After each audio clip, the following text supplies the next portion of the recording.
Today we're going to discuss a very important subject, which is sacrifice, the power of sacrifice. Because let's face it, success is connected to doing things that are not fun for the moment.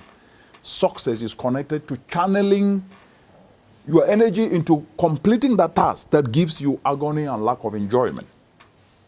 Success equals sacrifice. If you do not sacrifice, you cannot really succeed, because success requires doing things which don't give us momentary pleasure, but benefit us in the long run.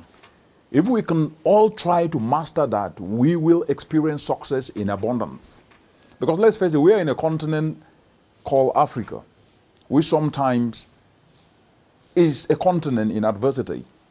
Most of the time, the reason for this is that lack of sacrificial attitude. No pain, no gain. No pain, no gain. If we do not sacrifice, it will be very, very difficult for us to address these challenges. Because the point is this, even scriptures tell us this: do not forget to do good and to share with others. For with such sacrifices, we can make a difference. The question then is, what do we sacrifice to address the monumental challenges facing the continent today? Complaining and feeling good? That's bad. What are we sacrificing for in the context of turning challenges into opportunity? How many real hours of work do we put in a day? How many real hours of work do we put in devising solutions? What we see around sometimes is selfish desires, with many thinking that they do things for others. It is these selfish desires that continuously to make us to be in the same place, which we need to change. We need an attitude of taking leadership, because leadership is personal responsibility. And we need an attitude to understand that no pain, no gain. Many people have actually struggled to be where they are today. But that struggle can only be translated to reality if it is struggle to touch others' life.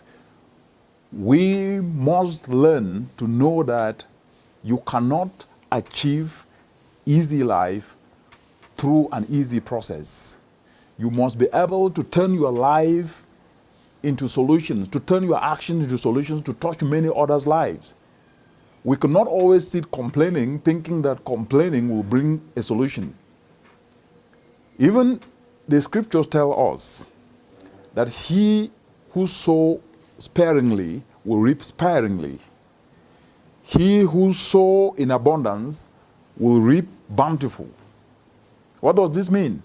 It means that we must always do what is needed.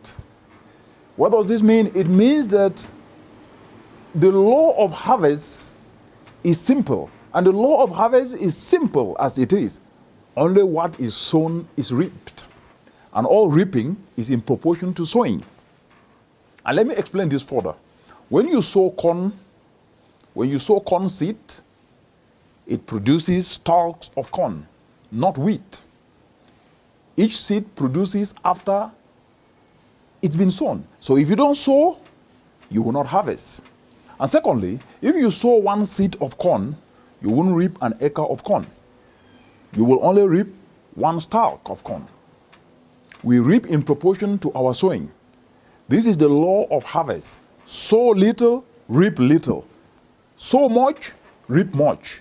You reap in proportion to your giving. You reap in proportion to your sacrifice. You reap in proportion to your effort in turning challenges into opportunities. Sitting and complaining is not sowing.